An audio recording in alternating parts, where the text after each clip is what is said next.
Hello students, आज हम लोग को समझना है आर्थिक क्रिया।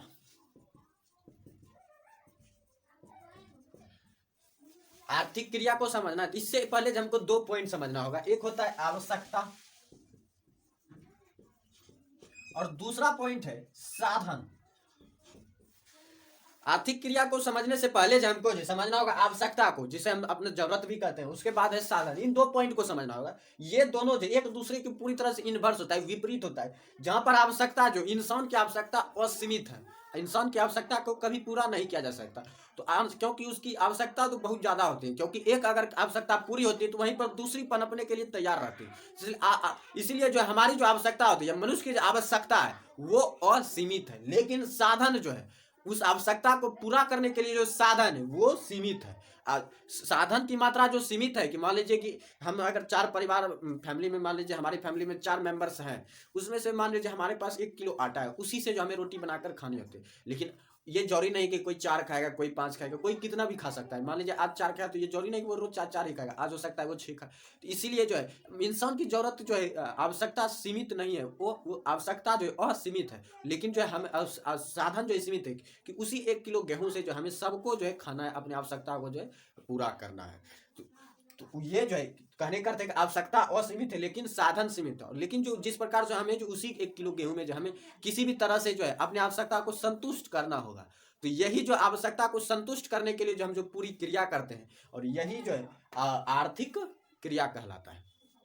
तो हम कह सकते हैं कि आर्थिक क्रिया उस क्रिया को कहते हैं जिसका संबंध सीमित साधनों से असीमित आवश्यकता की पूर्ति के लिए, असीमित आवश्यकता की पूर्ति के लिए संतुष्टि प्राप्त करने से, ये संतुष्टि प्राप्त करने से या सीमित साधन से, या दूसरी परिभाषा बोले सीमित साधन से असीमित आवश्यकता की पूर्ण संतुष्टि प्राप्त करने की पूरी प्रक्रिया ही आर्थिक क्रिया कहलाती है। तो आर्थिक क्रिया इन्हीं दो चीजों पर बेस्ड होता है। अगर ये दोनों तो नहीं होगा तो आर्थिक क्रिया का भी कोई अस्तित्व नहीं होगा। तो यह असीमित आवश्यकता और सीमित साधन। इसमें से एक पॉइंट आता है कि आज आर्थिक क्रिया, जैसे हम किसी भी आवश्यकता को पूरा करने के लिए मेहनत करते हैं या पैसा कमाते हैं, तो ये जो पैसा है या आय कहते हैं वेतन, तो वेतन भी आर्थिक क्रिया ही है। लेकिन आर्थिक क्रिया, हर आर्थिक क्रिया से आय नहीं प्राप्त होता है, आय प्राप्त नहीं होता। प्रत्येक आर्थिक क्रिया से हमें आय प्राप्त नहीं होता, लेकिन प्रत्येक आय प्राप्त होने वाली क्रिया, वह क्रिया या वह काम जिससे हमें पैसे मिलते हैं, वह आर्थिक क्रिया है। लेकिन यह जरूरी नहीं है कि हर आर्थिक क्रिया से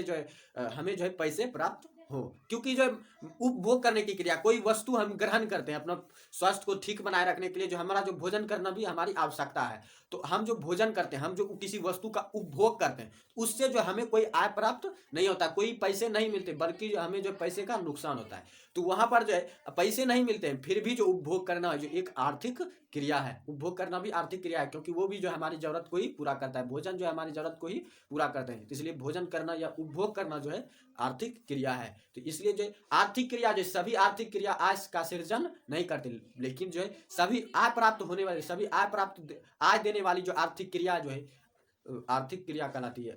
आर्थिक क्रिया होती है, आय देने वाली सभी क्रिया आर्थिक क्रिया कहलाते हैं। तो ये था आर्थिक क्रिया। तो आर्थिक क्रिया दो ही चीज पर बेस होता है, सीमित साधन और असीमित आवश्यकता। और इन दोनों के में कॉम्बिनेशन होता है वो होता है संतुष्टि का। ये होता है संतुष्टि का, हम अपनी सीमित साधन से असीमित आवश्यकता को पूरा करने के लिए, असीमित आवश्यकता की संतुष्टि को पूरा करने के लिए हम लोग कार्य करते हैं, वही आर्थिक क्रिया कहलाता है। तो इस तरह से हम आर्थिक क्रिया की परिभाषा दे सकते हैं कि सीमित साधन से असीमित आवश्यकता की संतुष्टि के लिए हम जो भी कार्य करते हैं, वही कार्य या वही क्रिया आर्थिक क्रिया कहलाती है। सभी आर्थिक क्रिया आय का सृजन नहीं करती, लेकिन सभी आय का सृजन करने वाली क्रिया आर्थिक क्रिया कहलाती है।